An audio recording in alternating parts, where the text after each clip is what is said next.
Earlier this week, the headmaster of a prestigious prep school in Buckinghamshire was sentenced to 8 years in prison for abusing his pupils. Roland Wright, who's now 83, taught at the Caldecott Boys Prep School, where Nick Clegg was later a pupil.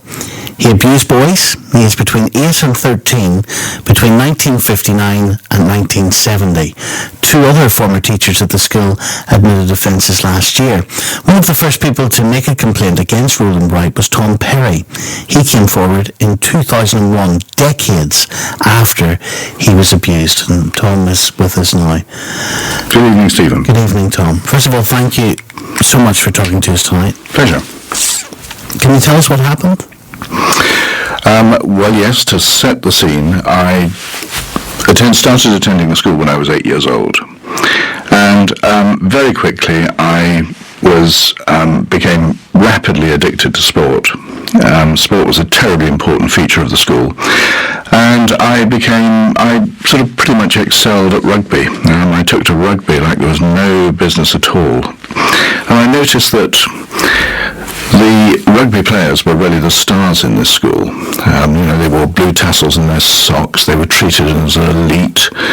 They had these wonderful rugby caps made of velvet and gold braid, very much modelled on the English rugby cap. Wonderful, wonderful strip. And I thought, well, I don't know, that's where I'm aiming for. That's where I want to go. And of course, what I didn't know as a naive 8-year-old, or for that matter, a naive 12-year-old, was that the rugby boys were of very significant interest to Mr. Wright, because they were athletic, many of them very good looking. Mr. Wright, as we now know, had a certain type, and I fitted all those criteria. And his favourites usually became the captain of rugby, and I have to say they were the best players who became captain of rugby. And I achieved that objective. I became captain. And I believe that Roland Wright was charismatic. Oh yes, he was urbane, charismatic. The mothers loved him. He was charming. He was, a sort of sophisticated flirt. And the mothers absolutely adored this. And here was the next bit. If he showed an interest in their boys, of course they became even more addicted to the charms of Mr. Wright. But therein lay the danger. And my mother was one of those. My mother became a cheerleader for Mr. Wright, very close to him, welded to him almost. My mother was flattered by the attentions he lavished upon her. But really, those attentions were lavished upon her for all sorts of really rather ulterior motives. I'm trying to understand that dynamic. What do you mean upon her? Because a teacher and a parent usually doesn't have much contact. Well, no, that was quite the opposite. Because you see, the mothers and the parents of the boys involved in the rugby team had a huge amount of contact. There were two matches every week. One normally home, one normally away. There was a great social whirl around the rugby elite. There were rugby dinners. There were all sorts of things. I mean, huge social occasions. It was a social whirl if you achieved that elite status. And so therefore there was enormous contact with the mothers and the parents as a whole. Did he groom you? Unquestionably he did. I mean, he was a man... Well, he was a man who was... When he started abusing me, he was 34 years old. I was a 12-and-a-half-year-old boy, a little bit older than that, and he lived in the bed sitting room in the senior dormitories wing. Okay, so he was right in the centre of the senior dormitories, and he was meant to be caring for us there. But this man also drove an E-Type Jaguar, was very well dressed, and had a flat in Ebury Street, just off Sloane Square, in London. What was he doing living in a bedsit, in a boarding school? Now that bedsit became, almost home station for the rugby elite, because they were allowed to go in and out of there at will. There was a television in there. Don't forget, it was a fairly austere boarding school. I think there were 2 televisions in the whole of the building, the whole of the campus. And he had one of them. He was quite a wealthy chap. And there were sofas in there. There was a little bit of home. You were welcome to go in there. We danced around him. You know, when you're in the sporting elite, you are going to be touched, moved. The normal physical defences are broken down as you're taught about various moves, passing the rugby ball effectively, you know, sort of all off the wrong foot. It was a very professionally run operation. And so this tactile arrangement, you know, frankly became second nature, and then it was a ruffle of the hair, a hand on the shoulder, a stroke of the back of the neck, and it all became perfectly normalised. And that's how the barriers, the physical barriers that we all naturally have, started to disappear. I'm very aware, by the way, tonight that, because we're talking about a story of abuse here, Yeah. Tom. Yeah. I'm very aware that for some people listening, they might not want to hear some of the detail that They're not going to, and I wouldn't dream of telling them. That just doesn't happen. I do just want to say to people, though, that if they don't even want to hear about, the nature of abuse, that we will be doing this for the next 10 minutes or so. But of course, I completely understand what you're saying, Tom. I know I'm going to be very careful, I can assure you, because that's not something that... I was with about 25 abusees after court, and the police were wandering around during that time. And they said no evidence was discussed in the room. Other things were, the dynamics and the things that surround abuse were discussed, but the mechanics of abuse was most certainly not. That doesn't happen. Can I ask you how this abuser, this man, how was he able to feel confident to move from the stage of exploiting what to a decent person, passing and teaching a boy how to pass a ball? How was he able to manipulate that into abusing you? Well, we all craved his attention. This was the charisma, Mr. Charisma. We craved his attention. There was every match we played in, we got a match report. We had a dossier, and it was full of match reports on every boy for every match. Now those dossiers, those reports we waited for them with bated breath, because we wanted that praise lavished upon us. There was that. Then the captain of rugby, or the captain of, rugby, and usually was quite often the captain of cricket, would go to away matches in his E-Type Jaguar, drop-head E-Type Jaguar. These were little boys' dreams. This was fabulous. Rugby dinners we went out on. We were given wine.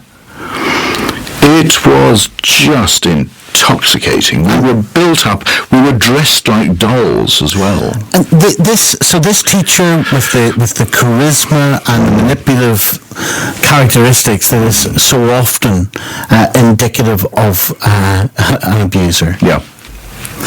After he had abused you, yes, would he speak to you? How did he keep on the front of caring about you after he abused you? Well,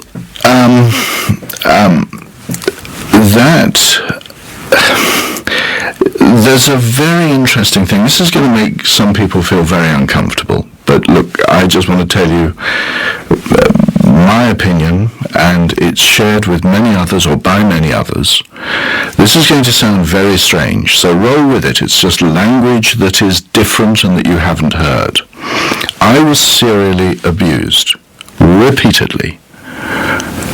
Night in, I won't say night out, but it was sometimes twice a week, sometimes 3 times a week. From age 13? From age 12, 11, yes, that's right, 12 years, 11 months through to about 13, 6 months, okay, whilst I was there boarding. And what happens is that I was effectively in a ultra-secret relationship. That's what I was in. That's what I felt I was in. I was a 12-year-old boy, 8 months, who knew nothing about sex at all. Nothing. Absolutely nothing. And I became a boy at the age of 12 years, 9 months, who knew far too much about sex. And I was called through to collected from my dormitory, taken through to the bedroom, and sex was performed on a regular basis. And that's just how it happened. And people knew I was the special boy. And did you therefore think that was the norm? Well, it was normalised for me, and I'll tell you why, and I'll tell you how as well. Before I was captain, I was aspiring to be captain, and the captain of rugby sat on Mr. Wright's table, and at meals. And at breakfast, every breakfast was a compulsory attendance for all staff. And of course it was compulsory for boys. However, Mr. Wright, for some reason, seemed to be able to flout attending breakfast with impunity.